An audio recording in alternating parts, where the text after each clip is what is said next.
This video will show you how my brother and I installed the SUPERATV 200-watt universal power steering kit to my 2005 Honda Rincon ATV quad.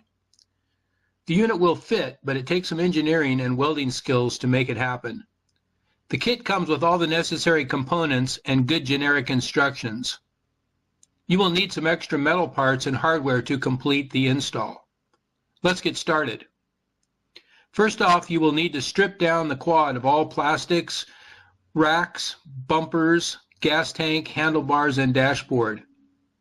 Keep track of all pieces and hardware, as it's all got to fit back together once the power steering is installed. To remove the steering shaft, you will need to remove the pitman arm at the base of the shaft and remove the bushing at the top of the shaft. The power steering unit needs to fit below the bushing and above the pitman arm splice. First, we cut the lower shaft and then ground down the outside of the supplied universal to fit inside the steering shaft. Once this is welded, we dry fit it to determine where to cut and weld the upper shaft. You will need to make sure the wheels and the shaft are straight before performing the final weld. Once the power steering unit is in place, we made a cardboard pattern of the supplied 1/4 inch steel bracket plate. We trimmed it in the space, then began building formed tabs and a round stock frame cross member. Tabs can be purchased ready to go, or you can make your own. We wanted everything to be removable, so we welded nuts inside the tube and then another dry fit. The cross tube fit nicely against the frame and up against the supplied bracket.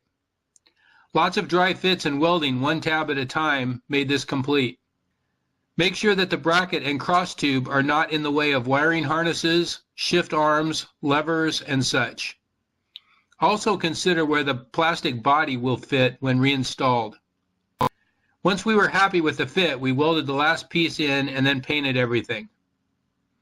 For the ECM mount, we used a piece of 1/4 inch by 1.5 inch flat bar with a slight bend in it and mounted it to the supplied bracket. We used grade 8 hardware whenever possible. Once the unit is mounted and the ECM is in place, it's a plug-and-play finish. You do have to route wires to the battery and source out an ignition hot wire. Okay, here we are trying it out for the first time. We'll see if it works. Get her in gear. Whoa!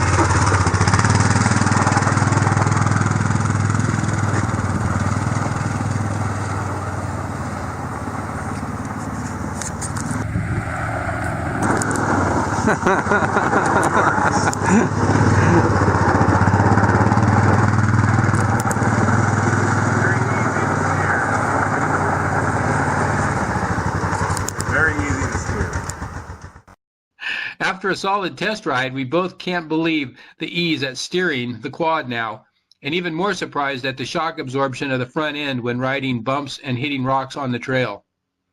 4 thumbs up from this crew. Special thanks to Mike for his welding skills and engineering know-how. His lifelong hobby of building Volkswagen-based Baja bugs and sand rails and years of experience as a professional welder really pays off.